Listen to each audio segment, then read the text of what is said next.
vajaakokoinen amerikkalaisosasto pyrki pitämään huoltoreittiä avoinna sekä toisaalta järjestämään lääkinnällisiä palveluita vietnamilaissiviileille Kung Hon kylässä vaihtelevalla onnistumisella.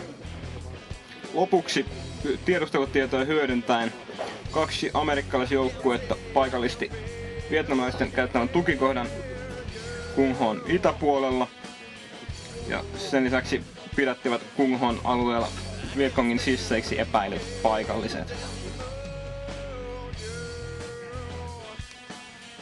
Täällä oli erikoisjoukkojen osasto, joka kulki jostain täältä.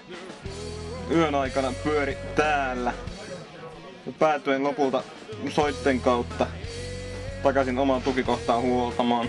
He etsivät alueelle jääneitä jätettyjä asekätköjä, joita tiedustelemalla pystyttiin vakavasti vaurioittamaan vihollisen suunnitelmia toimia alueella.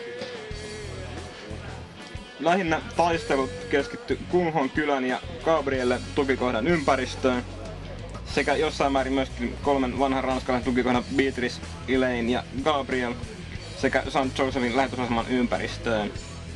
Enimmäkseen vaikeuksia kohdattiin Kung Hon eteläpuolisella alueella, jossa osoittautui välillä vastarinta yllättävän kovaksi. Siinä oikeastaan operaation kulku pääpiirteissään.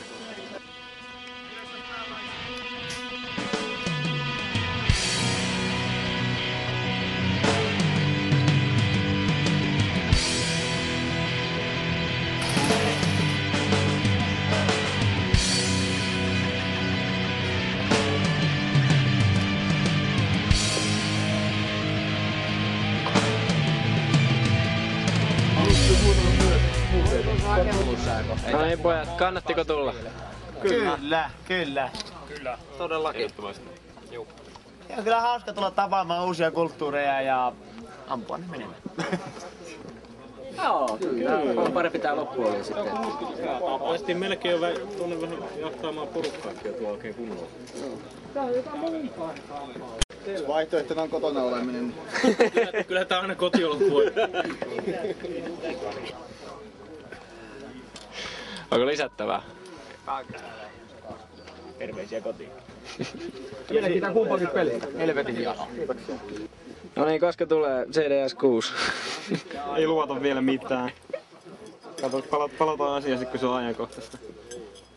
Ei ainakaan tänä vuonna enää. Mutta tästä pelistä jäi kuitenkin hyvä mieli. Tässä kohtaa ei voi kuin hymyillä. Kyllä tää niinku... Tän palautteen jälkeen mitä on kerennyt saamaan, niin ei voi olla kuin tyytyväinen. Kiitoksia. Oli hyvin viihdyttävää. Hei, joo. Kiitettävää mitään muuta, niin kiitoksia isosti. Toivottavasti tavataan myöhemminkin.